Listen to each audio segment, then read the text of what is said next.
The important thing here as we move forward, and got a couple other folks are joining us here, is to get some brilliant minds together to talk about something that's not only vitally important, but the folks are screaming for it. But as we go along here, we'll make sure that we allocate the reasons why. Hey, Barbara, how are you doing? Thanks for joining us Good. How are you? from, oh, not Kingfish. Where you're, darn it, Eagle River. Eagle River, Anchorage, Yes. near Anchorage. Sorry, Yes. we'll get it right there. And the Kings are running. Are they? They're Yeah. down in the Columbia too. There's been great news. We just got some goofy news here on the Puyallup River, where our season this year is only going to be from August 16th through September 30th, with no fishing on Sunday, Monday, and Tuesday. That's our season. Wow. Which really bites. Yeah. I can see from your face, like you relate. Yeah. I guess you have to come to Alaska. Yeah, no, I've done a lot of fishing up there, and I plan on it. So we're going to get started, not knowing who's yet to join because of this link disaster that I was talking about just before. But thank you all for joining us today and helping us get a line in the sand on this psychological safety, which is a big deal here. And I'm going to introduce two new words here at the beginning, and we'll talk about these later. But the idea is called collective intentionality. And Kieran and I had been working on this the last couple of weeks, and he discovered it in a way through a piece of disequilibrium that I had thrown at him. And we'll talk about that in a great way and in a big way as we move forward. But psychological safety is a pretty big deal, obviously. And to best explain how and what it is, I'm going to go ahead and bring in Simon Sinek real quick.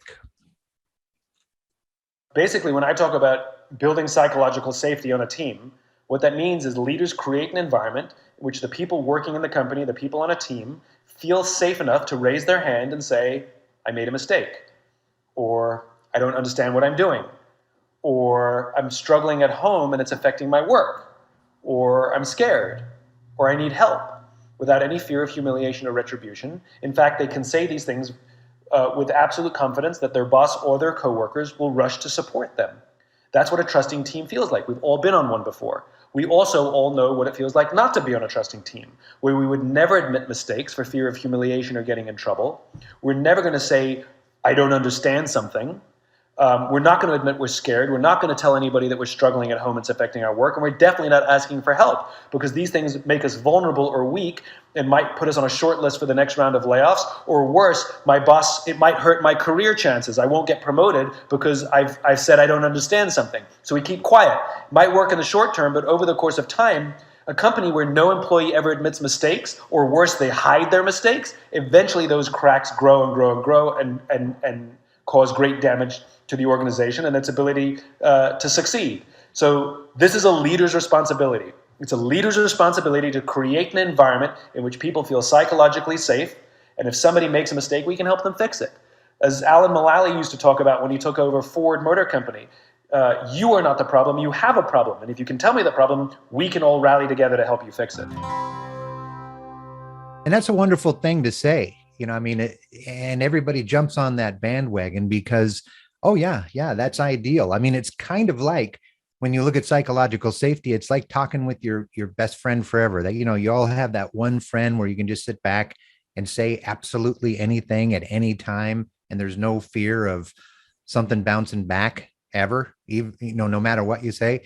This is psychological safety, and business is striving for this because they're finding that it's basically causing all kinds of problems. What we found out is that these problems can be tidily summoned under two words, and it's called organizational debt. Organizational debt. And what that means is that you have a situation where you just don't change. This is the actual definition of it. The interest companies pay when their structure and policies stay fixed and or accumulate as the world changes. So there is a huge issue for not changing. And it's organizational debt, and it's typically a psychological piece.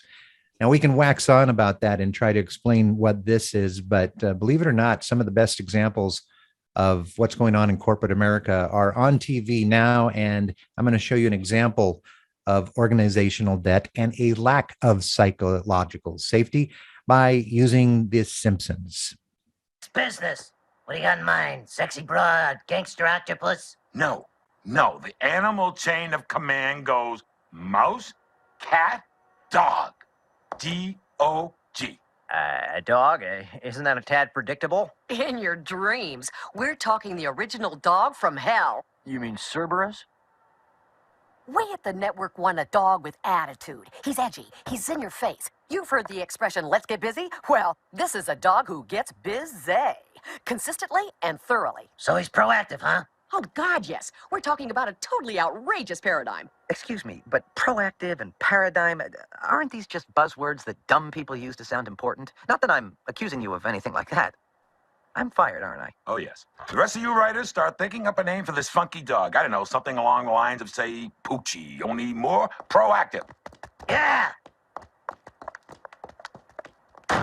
So, Poochie okay with everybody? Yeah. That's a lack of psychological safety.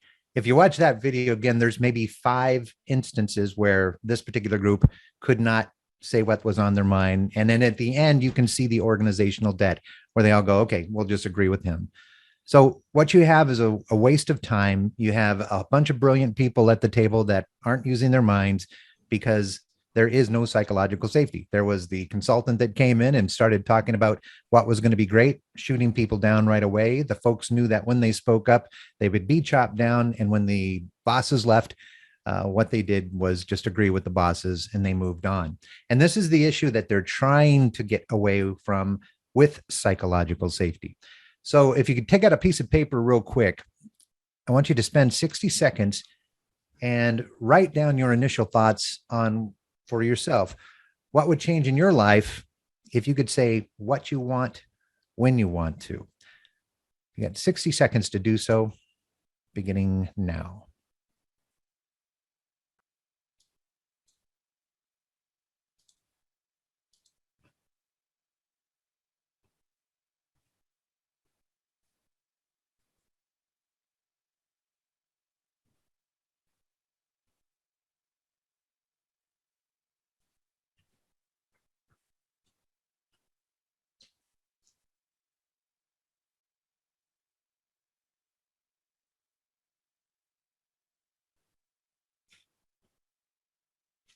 Seconds remaining.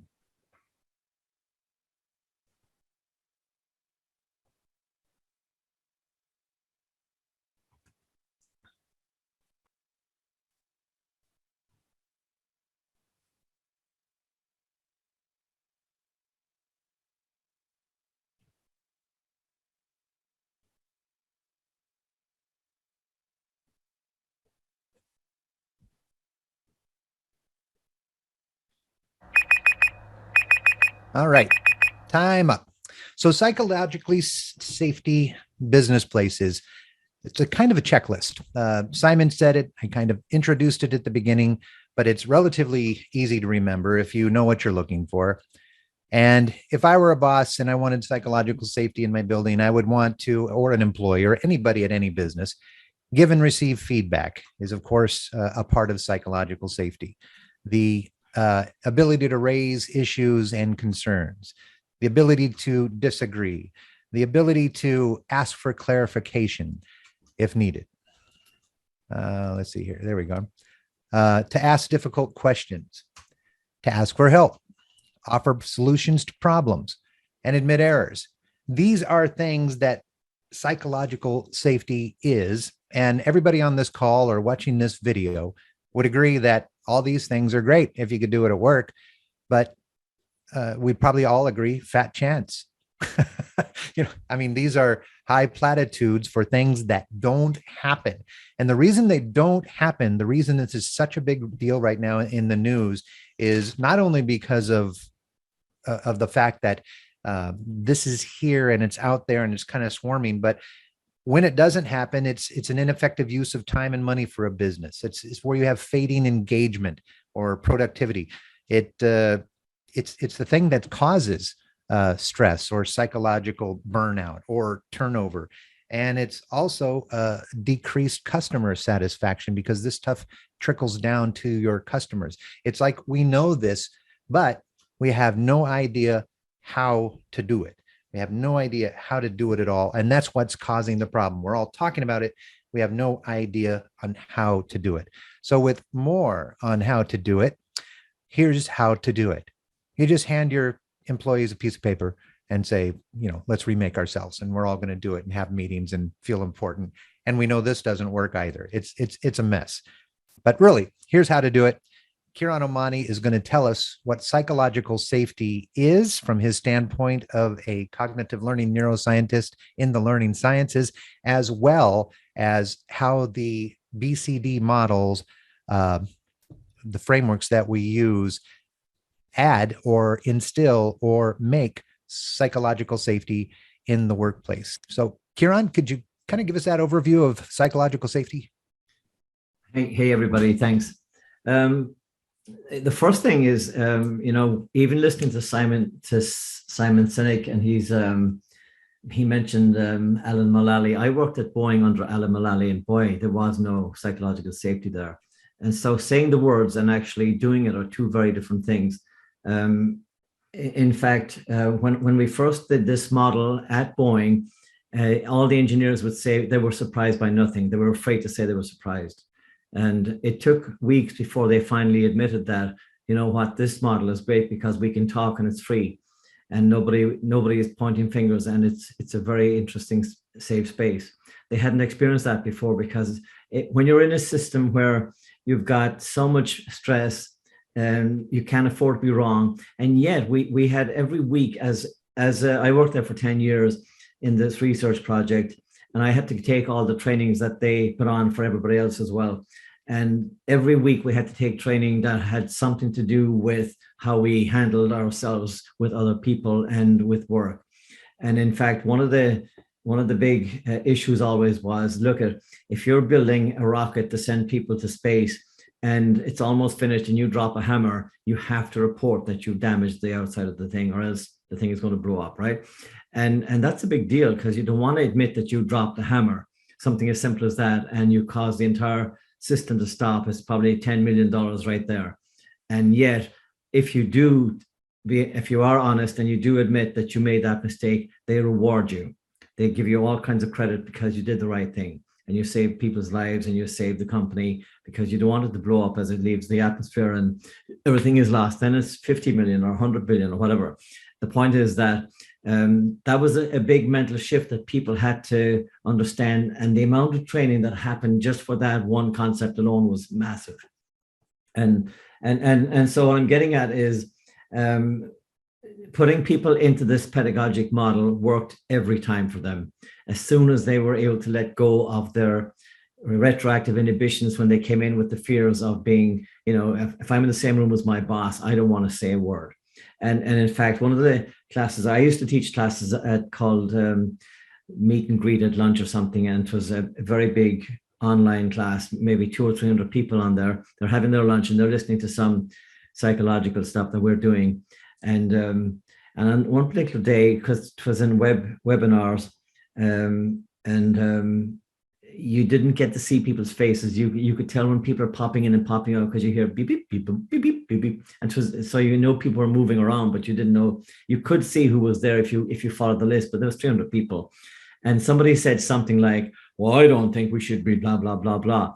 And then suddenly this voice came in and says, well, blah, blah. And he said, oh my God, that was my boss. If I'd known he was there, I would never have said that. And that was one of those scary things that there was absolutely no safety whatever. And to be able to do something like, give me your initial thoughts and then reflect and give me your, share your thinking with other people, that was almost impossible.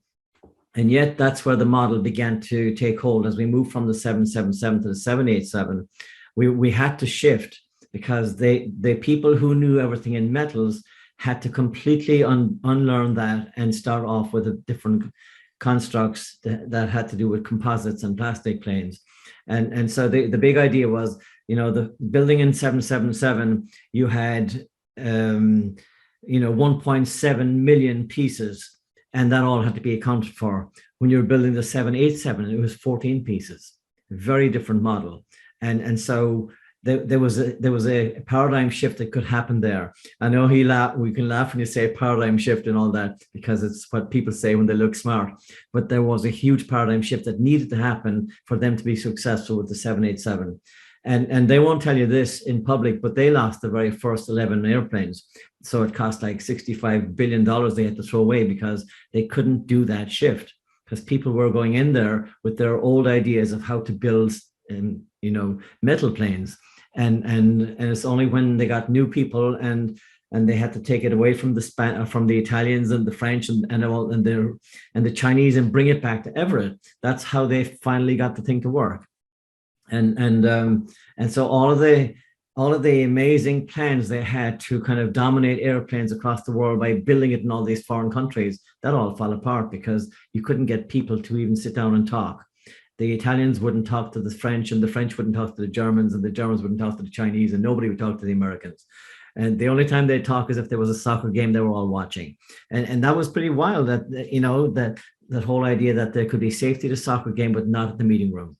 And so what I'm going to say now is that when we get into this model, and the model is basically, as you know, 4 or 5 pieces, the model is intentionally designed to be safe. And it's got to do that because we set up norms from the very beginning. We set up norms that are designed to focus on the ORCID person. That's the high ANS reactivity. So we first of all know that if we have psychological safety, it's going to happen in the ORCID space. The big crisis for me always has been that people who are so resilient that they can't see the ORCIDs, they're the most difficult people, and they're great people. I mean, they do fantastic work and they're great leaders and all that, but they have what they call consequences, and there will be results and there will be outcomes, and they think in that effect space, whereas the ORCID thinks in the affect space, and the two places don't necessarily meet.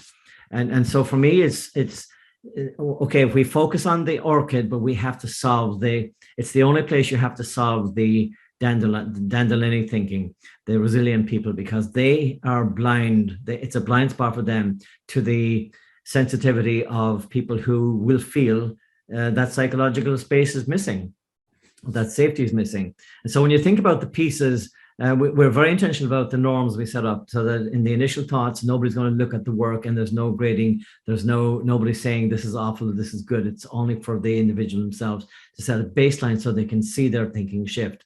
And then we're always going to stay in the PFC and metacognition, because that causes us not to be anywhere near amygdala. And if you're not anywhere near amygdala, then you're going to be in good shape for any kind of psychological safety. And in order to have trust with other people, one has to be able to build relationships. And I'm going to talk about that in the second part, because that's a different construct.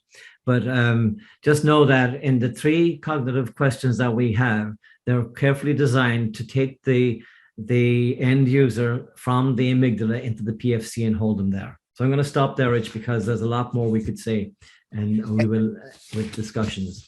So the neat byproduct that came out of this conversation was we're not only providing psychological safety, as Kieran said, but we were emailing back and forth, and Kieran says what the byproduct of this model truly is for business is collective intentionality.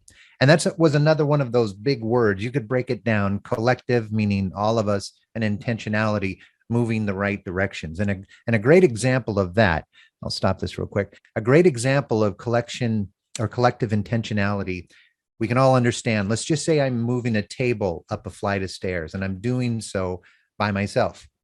And then all of a sudden, Raquel and Dr. Barb walk into the room, and I'm moving this table up the stairs there. And Shada also walks in, and we all start joggling with this table, and together without any directions, we get together and we figure out how to move this table up the chairs. This is called collective intentionality. It's a real simple example of what it is. And I'll show an example of an even better version of collective intentionality.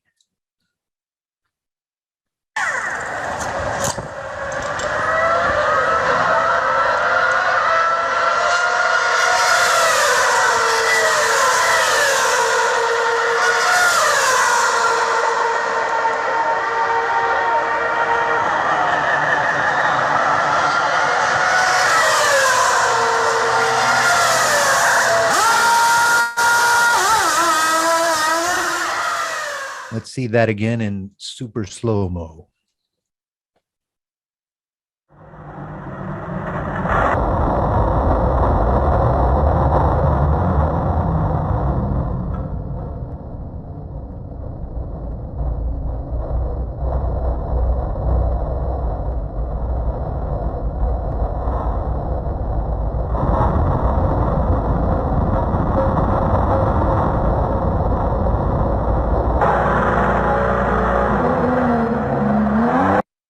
47 different things happened in about 3 seconds in that one video. It's called team building. In a much larger version, it's called collective intentionality. And Kieran, again, can you share with us how that happens? So yeah, we were talking about the whole idea of getting a team of people, and especially in a large corporation where there is no psychological safety, how people can develop trust and relationships and be able to be not only purposeful, but also successful and thrive in that environment. And it took me back to understanding the whole reason why, when you look at other species, and especially the species that didn't make it, the species that we all survived, and Homo sapiens are here, but we'll say our near neighbors, like any of the ape communities, they can never get past 25 to 30. And after that, they end up by either splitting up and having war zones between them. And yet we can have, as I was saying, 10 or 11 or 12 million people live in a city and not have wars going on in the city. It may sound like that, but in fact, most people are happy and able to connect with people. The same thing happens in very happy organizations where people, if you watch, we'll say in the NASA room when they're trying to land something on Mars, and everybody's waiting there, you can almost feel them breathing together, and then suddenly the thing lands and they're all applauding. And that kind of collective intentionality is very tangible when you see it, but it's not easy to get to. And going back to the brain itself and how the different parts of the brain connect with that has to do with, again, understanding the amygdala and the limbic system and the PFC. And the Homo sapiens was able to connect with and have, we'll say, this collective intentionality based on evolving a capacity that was able to engage with face-to-face interactions, especially when they had to hunt together and survive in difficult times. And because of that, it seems like the collaborative hunting forced them to have two distinctive skills that we could call cognitive. So moving from just the survival space into a cognitive space. And those would be joint attention. We'll all focus on killing this big elephant over here. And then joint intention. That's our plan, is to get food for the families. And by being successful with joint attention and joint intention, you're able to build communities that can stay together longer. And as they moved from hunting gathering into farming, that again was one of the things they could do. And you can trace that up all through the different survival and evolutionary times, so that you can see where modern society came in. But the big shift then comes in where we can see that working with other individuals and having relationships was able to move us from being a me to a we. And the we part is the critical piece. And we're very intentional about having the we thing happen in every single event we have with the cognitive rehearsal that happens in the revised thinking. When we moved from me, I did the initial thoughts. I watched the multiple perspectives. I had 2 minutes of reflection. All that was me by myself. And then suddenly I'm in a group of people and I'm beginning to think as a we. I'll be the facilitator, you be the timekeeper. Let's take some notes, and then who's going to report out. And as we set that up, we're beginning to be a we, and then we name ourselves. And as we stand up and say, we are the amygdala hijackers, and we think this, we are surprised by this. And that's a huge shift. And once we can do that, we can get past the reactive state that the brain wants to go to, that 80% want to be in that negative spiral that I'm not good enough, I'm not able, this is a very unsafe place. But if we're contributing and we're generating ideas, we can be in the PFC and cause that we to happen. And then we're not independent agents anymore. We're now evolved into this collective entity, which is actually what I call the intentionality. And that happens then because we can have trust and friendship, loyalty, fidelity, all of the important things that we need to have success in life, ourselves to thrive, and also in our communities and in our workspaces. And here's the interesting thing: when we start off with the A effect, and put it before the effect, we can have communication. And when we stay in that we space, we can have intentionality. And that causes us to be successful then. One of the things that I thought about afterwards, which I think is a very interesting way of looking at it, we move from the primitive survival to the critical thinking space over time. That's where we are today. Critical and original thinking. That's what we produce with this model. Basically, jaws and claws into original ideas. And that's the journey we've been on, and that's the journey where we are. And I just want to finish up by saying, when I was in London, I did most of my meetings at the British Library, and it so happened that around the corner from me, in a room by itself, there was the Magna Carta, and it was on display, the original 1215 King John seal on it. It's one page, absolutely phenomenal document that guarantees, liberty for humans. And even the king was not beyond causation, and there was this idea that the we of the people was important, and that wasn't lost on me. The irony of all that wasn't lost on me, that here we are at the end of the British Empire. As this Queenie is gone, that'll be the end of the British Empire, I'm sure, and beyond that, here we are working on democratizing education. We're democratizing because we bring education with this we intentionality to classrooms where children can actually engage and thrive, because we're not having the reactive child take over the classrooms and cause so much disillusion and crisis in the schools. So where we have this democratization of education, we can also have it in the workplace. And down the street from the British Library was the British Museum, and in there was the Rosetta Stone. And so I got to see the Magna Carta and the Rosetta Stone as I was working on cognitive problems for schools, and in particularly this collective intentionality, which came out of it. So I'm going to stop there again. And I'm going to move us forward to try to digest this. Please take the 2 minutes and on your piece of paper, write down your thoughts on what was surprising, what did I already know, but now seeing a different light, and what do I still need help with? You have 2 minutes. Go.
1 minute remaining.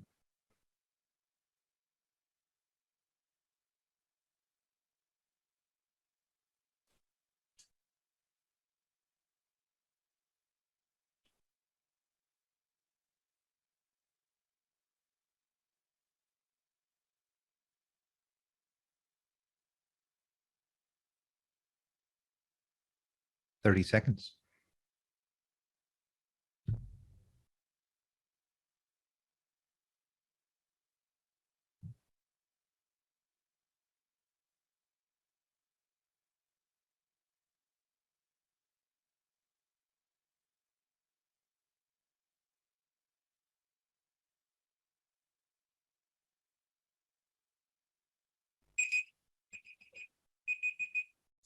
And time is up.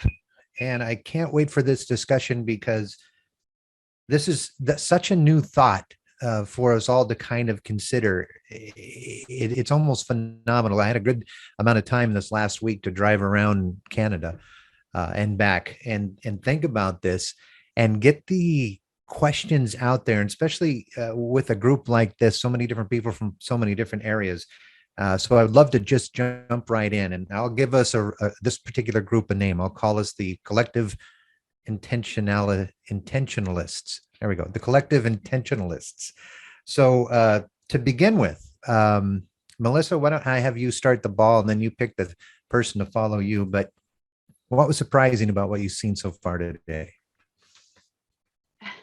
Well, I had a real first surprising when I went to write down my original thoughts and realized that I am in a psychologically safe team, although I'm choosing not in some cases to step forward because I know what it would mean and it would cause me to do a lot of work. So that's back on me.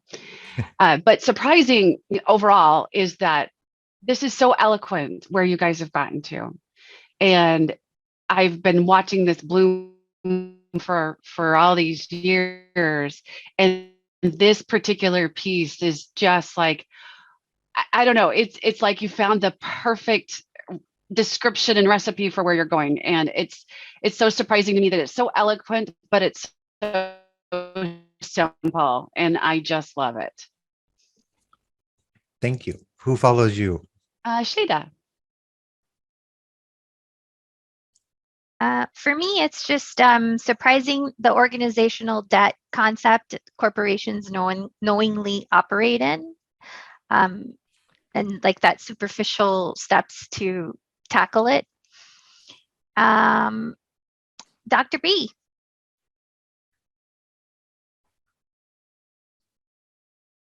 Thank you. What was surprising was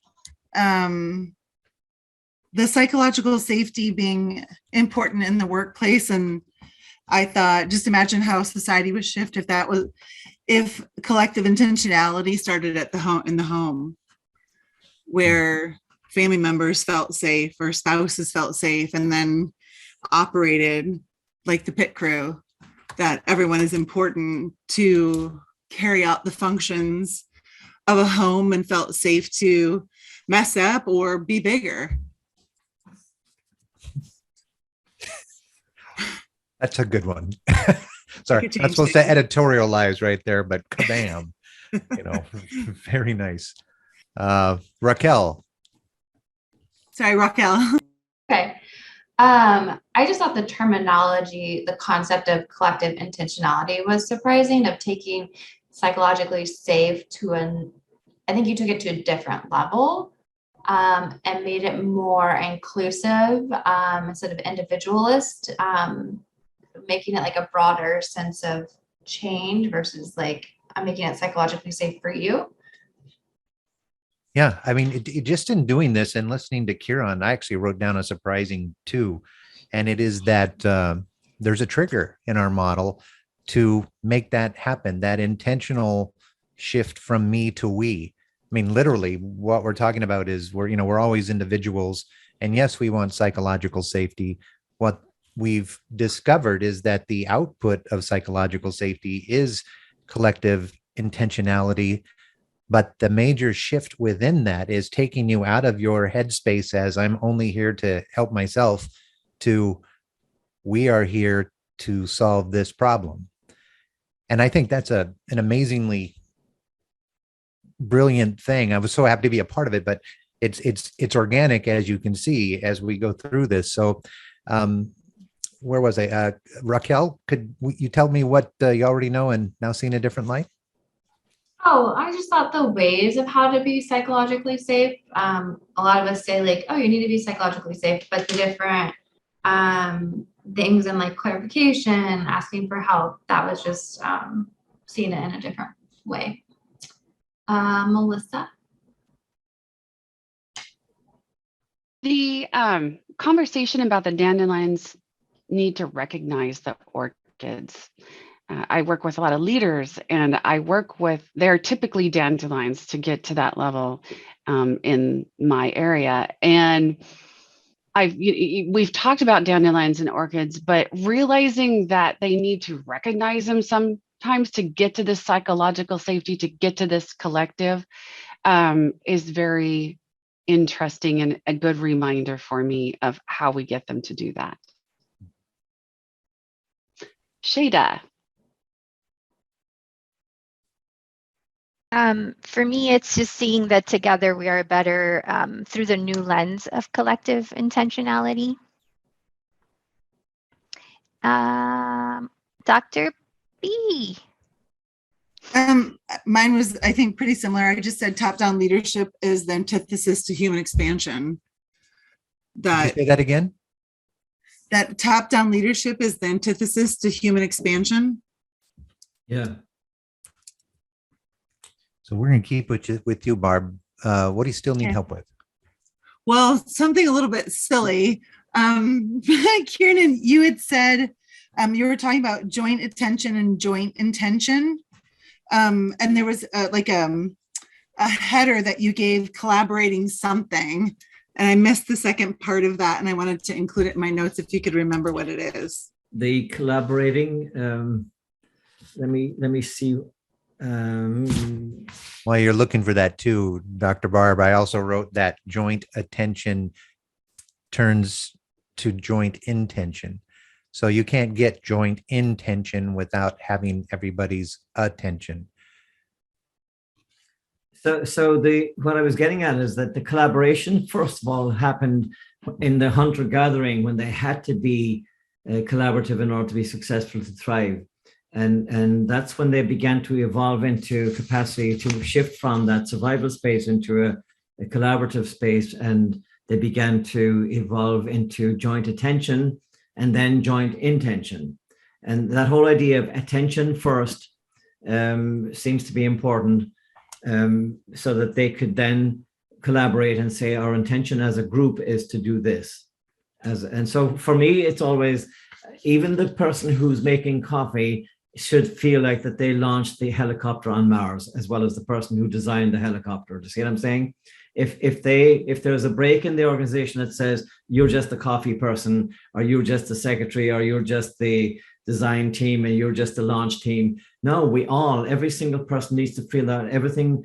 When I polished that little thing that was putting on that something over there, that was as important as the person who drew the picture that says you need to have 47,000 liters of this kind of fuel or you won't make it.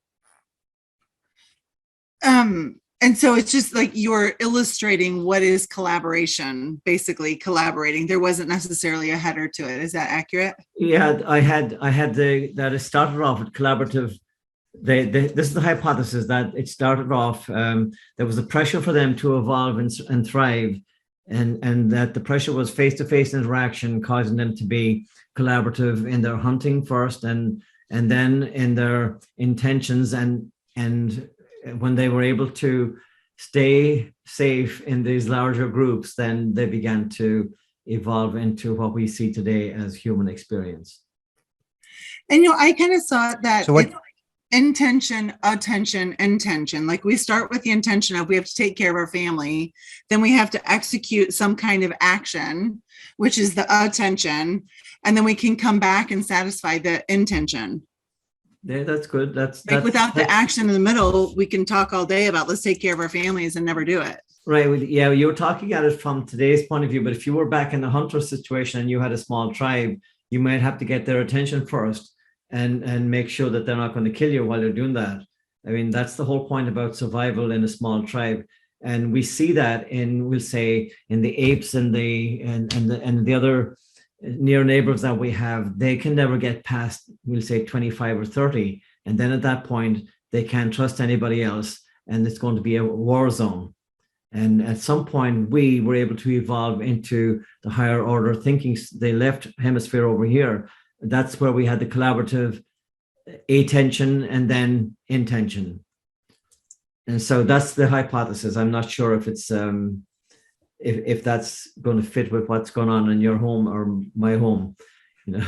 But if we went higher on that, the way I'm hearing y'all discuss that is that, Kieran, you're saying as a human, as a man or a woman or a person at work, it is of our ilk. It's built into us to get to this stage. And a lot of business rules and constructs and philosophies and ways of doing business have nothing to do with that at all. They all talk about, I'm the leader, I'm going to take you there. But you're saying there's a basic human need like air and water and blood flowing to be a team that we've gotten away from. And collective intentionality is an innate. Yeah, so that's a good way of looking at it. In fact, we've evolved to have both. We've got the very active amygdala. We also have the prefrontal cortex up here, where we can say we can be collaborative and we can generate and we can collaborate together to generate, which is huge. I mean, to think that we could do this as a group as opposed to just me, that's huge. And at the same time, our work systems and our school systems cause us to be in an amygdala hijack so often that we're not able to collaborate. And therefore, a lot of our systems are causing us to not be our best selves and not be our, it's not good for the organization or for the family or for the society. Yeah, so it takes away the social, the emotional, and that's what causing the stress, the burnout, the turnover, is that we can't be humans because of the constructs of where we work, because we're not in a situation where we feel safe, which would produce collective intentionality. And let me tell you that I witnessed this, like I didn't want to witness it, but I did see it in several airports in the last week. I was in London, and there were so many planes, so many flights were canceled. There's thousands and thousands of people who were absolutely just freaked out and so amygdala hijacked because they got young families. They have no idea when the flight's going to happen. There's no order. The people behind the desks are completely fried. They have no idea what's going on because they're at the mercy of some system, and the pilots are not available or something. Whatever is happening, it's broken. And there are airports all over the world right now that are in deep trouble, including Seattle here. But I was flying in from Canada from BC to Seattle, which is like a 35-minute flight. And I was 10 minutes from boarding when the flight was canceled. And the happy, really friendly, collaborative group that were standing there waiting for the flight as we were boarding were suddenly turned into the most freakish. We're back in the hunter-gatherer days, and now we all have our spears out, and it was a battle zone. Who's going to get the first seat on the next plane? Well, there was no other plane, so now we had to find hotels, and there was no car rentals. All our luggage was lost because nobody knew where it went. It didn't get on that plane. It was somewhere, and for the next 3 hours, it was a war zone. And again, me looking at this from the point of view of the collective intentionality, I was trying to step back and have some peace of mind around it. And it's not easy because the brain wants to go to the survival space. In other words, we're hardwired to have both. We can have that amygdala tell us that we better be on the next flight or else. And my kids need me and blah, blah, my job, my security, my mortgages, all that stuff is screaming at us to do it right. And at the same time, we have to take a deep breath and say, let's do something collective and collaborative. Well, nobody wanted to be collaborative. They just wanted that next seat. And it's a very interesting lesson when you see it happen right in front of you. Yeah, it seems like it's just the effect when it goes back to your amygdala hijack, just throws you out of that. And it really comes back to me here now. Everything was about we when we're boarding the plane, but when we're canceled, it's about me and all my problems. But if we could self-regulate that particular thought, we could go, well, they're probably canceling this plane so we all don't die, crossing Puget Sound because there's something wrong with it, but we don't go there. Maybe that's a safe way of saying it. So Barbara, you had some really interesting points. Will you call out what you wrote down? Yeah. So, just like we look at the classroom and how the label of you're the A student, you're the C student is kind of like a sorting process. In the workplace, it can become the same thing and be a deterrent to the psychological safety or the collective intentionality. If Rich is the boss and I'm the secretary, then that's kind of almost the same thing as giving me a label. It means like, okay, secretary, you keep your mouth shut because the boss is speaking. And so there isn't that equality there simply because of the role that we fulfill on the team.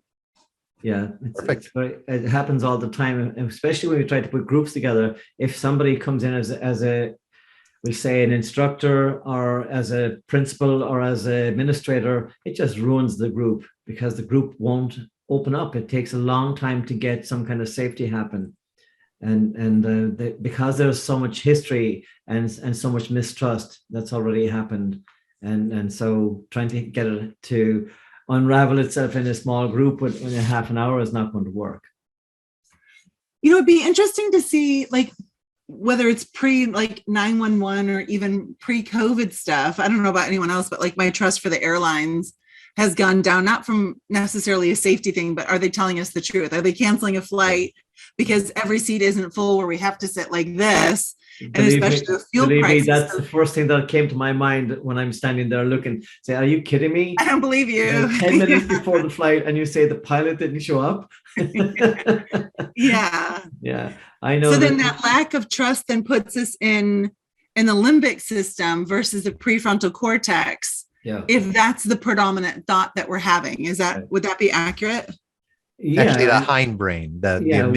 We're 80% will go to the reactive space, and right in front of me, he shouldn't have been in front of me, he should have been behind me, but he jumped the queue and he was screaming that he had already flown in from 2 other airports and he got treated so badly there. And it's like, yeah, everybody had the same story.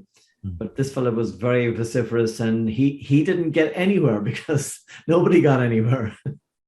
And the next morning I saw him dragging his bags into the next flight. There was no respite. It just went on all night. Thank you so much, Dr. Barb. How about you, Shada? What do you still need help with? Just in thinking about all of this and the story Kieran tells about the airport and how everyone switched from being this evolved cognitive being into like primitive hunter-gatherer, right? Just thinking when we're outside of the model and influencing stakeholders and like in instructional development phase, like what advice can you give in knowing that where there are the dandelions that we're working with, the people that aren't taking the time to look at the need to cultivate the orchid. Can you speak a little bit to that? Yeah, the only hope is that they have to have mental models. So we have to have the discussion someplace that, hey, I'm an in-betweener. Over here is my orchid and over here is my dandelion. And this is what it means. It means that I have this kind of a sensitivity to social context. It's all about social context. And so sitting there waiting for the plane to board was social context. Before that was an even better social context because we knew we were going to be boarding in 5 minutes and everybody was sitting back, relaxing, talking, having nice conversations. But suddenly that changed because the social context was the critical piece that caused us to, we were face to face with people who were going to be looking for the same thing that we needed. And there was no guarantee that I was going to get on any flight, whereas there was no guarantee anybody was going to get on any flight. And that caused that kind of uncertainty caused people to get into amygdala hijacking. And boy, facial expressions, body language, courtesy, all that out the window. And so the point is, if you don't have a mental model and vocabulary to be able to handle that, then there's no hope. You're going to revert back to the 150,000-year-old brain, which is basically, me here now.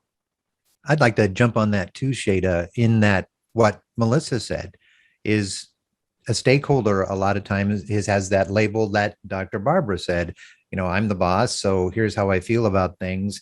And that's your ability to educate in a very simple sentence saying that they need to recognize they're a dandelion or acting dandelionic, and that you have orchids, and there should be a window of opportunity there to say, here's how it works in your house, or your family. I'm sure you have those people in your family that are what we call dandelions. They succeed no matter where you put them. But then you have those other people, if you don't say their name when you walk up to the kitchen table, they look at you and they, Dr. Barbara hates me, Raquel hates me, Melissa hates me, the world hates me. This is probably poisoned food. And I think that needs to be explained to people. I found great success personally in saying that when I get something back, well, that won't work here. And well, with that attitude, it won't. And it's not necessarily an attitude, it's a mental model of who you're actually speaking to. They might call the group a team, but they're not a team. They're a collective bunch of people who have yet to become a team. They're a collective bunch of people that have yet to have collective intentionality. And you need to have, as Kieran said, those models, not only be aware of them, but enact those models and let those people know that they're in a model, so that you're not just saying it's safe, that it is safe and they feel safe. And that will build over time because it's an iterative model. You'll see it happen time and time again. And after a while, you understand, oh, this is safe, because there is the construct you have to break that it isn't. But I think that's, a short answer is it's the opportunity to educate them on the dandelion and the orchid, and that it's everywhere, including their house. I always use their house or their siblings or their family, not mine, because they'll think about their house, their siblings, or their family. And there is always a dandelion and an orchid. Have fun with that example, but it's, to me, that would be my greatest piece of advice with a stakeholder, to take the opportunity to say, look, I'm certified in this. I know this. It's a growing science. Here's a quick example that you could even see in your own family. This is your work group. That would be the way I would do it, because then it's conversational and it's back to them personally. Does that help? Yeah, tremendous. Thank you. Yay. Okay, Melissa. Well, this has just created a nice challenge for me. I work with all these corporations, and they say, okay, this is what we're going to become a team on. This is what we're all going to get behind. And it's our strategic plan and our strategic priorities. You're working with people 4 and 5 levels below the strategic priorities. They don't see themselves. They don't see their team there. And so we spend so much time on helping them find themselves in that strategic priority. I'm just wondering how I can bring this collective intentionality, because, a lot of my clients who are in the C-level suite will say, well, your collective intentionality is you're supposed to go for our strategic priorities, but they don't see themselves there. So this is a nice knot that'll be fun to solve, and try to BcD it, going and having the conversation with my clients on a different way to get to collective intentionality, but yet meet those strategic priorities. So there's my question. It's a good one. It's a good one. And the answer, of course, has to be co-creation. And because you have to make space for people to feel that they're contributing. Yeah. If they're not contributing, then you're never going to have success with that. It's always going to be imposed, and there's no safety in imposition. So the safety comes from me. My voice is in there. And that's why even if you just had the content as multiple perspectives as a strategic, whatever that is, the strategic policies, and then you said what was surprising about that, and then what did you know but now see a new way, that's helping them to co-create it. And that's all you need to do. And at that point you will cause the cohesiveness to happen in your collective intentionality. Yeah, so it's already in the model. Yeah. It's just taking the model and twisting it just a little bit different perspective. Yes. That's the whole point. How to get that with my clients. So that's going to be fun. I'm looking forward to it. And the title for that is called Cognitive Flexibility. You have to have some cognitive flexibility, and then they will too. And as you tweak it around and move it around, you'll find that you're co-creating. And it seems like you're co-creating, but you've been doing it all along. You've been guiding them carefully in their co-creation without forcing them. It doesn't seem like imposition when they're coming up with the ideas. Even though you know the answer, you didn't tell them the answer. Yeah. That's almost, I'm going to bring that back. Cognitive flexibility, that answered Shada's and Dr. Barb's question as well. When you go to somebody else and instead of saying, look, you need to change your mind or think like me, or you're an idiot, or how come you don't know that, or all the things that we would typically say, at least I would, you would want to say, we need to be cognitively flexible. Yeah, I love what Barbara just said. The connection, the relationship between contribution and feeling safe, that's always really powerful. If I make a contribution, I can only do that from my PFC. I can't do it from my amygdala. If it's from my amygdala, it's a reaction, it's a scream or a kick or a howl, which is what I was saying at the airport. But if I'm thinking and I'm saying, wow, if we all got together and rented a car or a bus, we could drive to Seattle, we'd be home tonight. Nobody would do that. And that would have been a great solution. But no, it was all me here now. I want the next seat and you are not important. So to piggyback on Dr. Barb, it is correct to say that contribution is imperative for collective intentionality. That's the piece that co-creation that's the key piece. So you must contribute. You all can't of that. That's the one thing we always want. We want people generating ideas, and we want them to contribute their voice and their unique thinking around what was surprising, what I saw shift, my thinking shift happened, my metacognitive space is important. All of that is contribution. And the more you contribute, the more you have safety. So literally, collective intentionality is being part of the herd. Right. Wow. Far out. That's awesome. Yeah. Raquel, what did you still need help with? Oh, I mean, you guys kind of talked about it, but I think I was going back to psychologically safety starts with me. Because I think once I took the neuroscience of learning, that's when I started to push boundaries and feel safe enough to ask questions or to get clarification, right? So I need to have that experience. So it starts with me providing these spaces, not necessarily waiting for a leader, but creating these environments myself to have other people experience it to change. So replicating your mental models that you've already picked up. Beautiful. Listen, y'all, this has been great. I mean, if I were to report out on the group, what we thought was surprising was one, this is this is definitely landing in a very elegant recipe. I mean, it's easy to think of now that psychological safety, yes, people say they want it. The next question is how, but as BcIDs, you know what it is. I mean, precisely what it is. Organizational debt has become a thing, which was kind of surprising. Psychological safety and collective intentionality happens, and it's something that we're basically born with. And the terminology is important. I mean, before this call, how many of you uttered the phrase collective intentionality? And now we not only know what it is, but how to get there. And really how to use the mental models you already know within the model to not only get there, but help the stakeholders you work with or the coworkers, the teams that you work with to get there.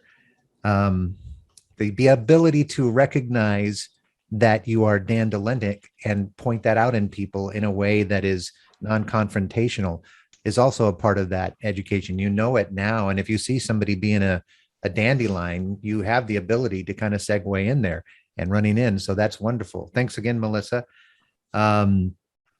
Togetherness or team building, rather than just a phrase, you now have a definition for it.